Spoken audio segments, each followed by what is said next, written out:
berinteraksi dengan kecerdasan buatan atau AI. Mulai dari buka Google Maps dan cari buat arah, nonton rekomendasi dari Netflix, sampai kita bicara sama asisten virtual kayak Siri atau Google Assistant. Tapi kalian pernah kepikiran nggak sih sebenarnya AI ini sebenarnya sahabat yang bantuin kita atau justru musuh yang ngancur kita? Sebelum itu, kenalin aku Renat dan di sini aku akan bahas topik yang penting untuk kedepannya, yaitu AI. AI itu bisa jadi sahabat atau bisa menjadi musuh. AI bisa jadi sahabat kalau digunain buat mempermudah hidup kita. Contohnya dalam bidang kesehatan, AI bisa membantu dokter membaca hasil ronsen lebih cepat dan akurat.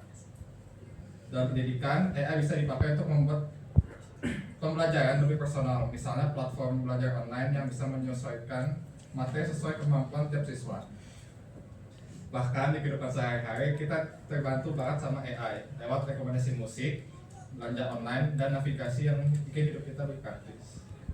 Tapi di sisi lain, AI juga bisa jadi musuh. Salah satu kekhawatiran terbesar adalah soal pekerjaan. Menurut laporan World Economic Forum tahun 2023, sekitar 83 juta pekerjaan di dunia diperkirakan akan hilang karena otomatisasi dan penggunaan AI. Pekerjaan yang sifatnya rutin seperti kasir, penerjemah, dan operator data berisiko tergantikan oleh mesin. Selain itu, ada masalah privasi juga. AI bekerja dengan data dan seringkali data itu adalah data pribadi kita. Setiap kali kita mengklik sesuatu di internet, AI mempelajarinya.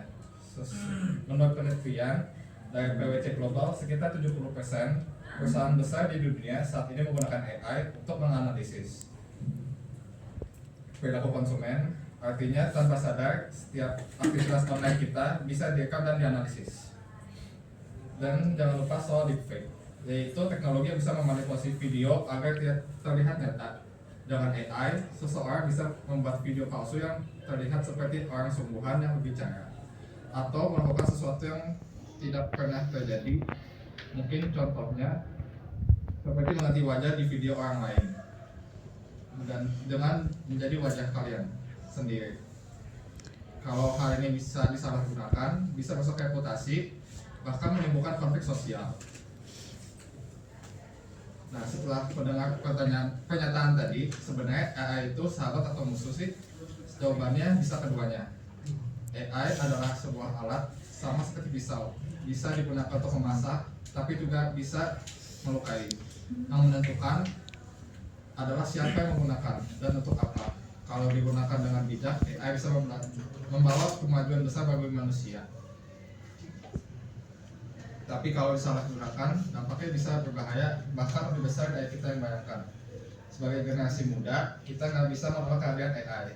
AI sudah menjadi bagian dari hidup kita.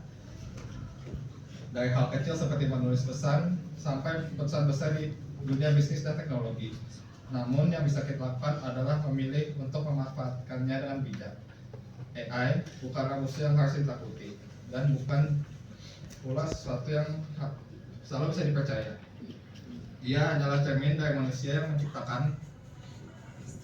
Kalau manusia bijak, maka AI juga membawa manfaat. Jadi, mulai sekarang, mari kita gunakan AI dengan tanggung jawab dan kesadaran agar benar-benar menjadi sahabat bagi kemajuan manusia, bukan musuh bagi masa depan kita.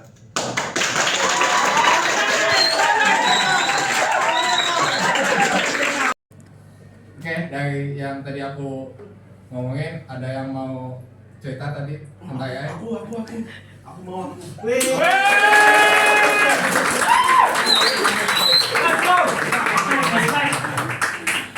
Aku merasa bahwa AI itu sangat luar biasa untuk kehidupan kita sehari-hari ini, dimana banyak hal itu membantu kita dengan adanya AI. Dan itu kita mau cari referensi makan, habis itu mungkin kita juga mau mencari pekerjaan kita, dan juga di kuliah kita juga membantu. Bener kan ya, bener ya? AI itu nggak bisa membantu kita kan ya? Pengalamanku pribadi ya, aku tuh pakai AI itu cukup beberapa kali, dimana dari dulu zaman aku kuliah untuk mencari data-data, mencari hasil deskripsi, dan bahkan skripsiku juga aku tidak memakai AI, tapi aku minta orang AI supaya aku bisa belajar skripsi. Yang awalnya aku tuh buntu tapi aku bisa bagus gitu, dan aku bisa kumlot dari skripsi aku.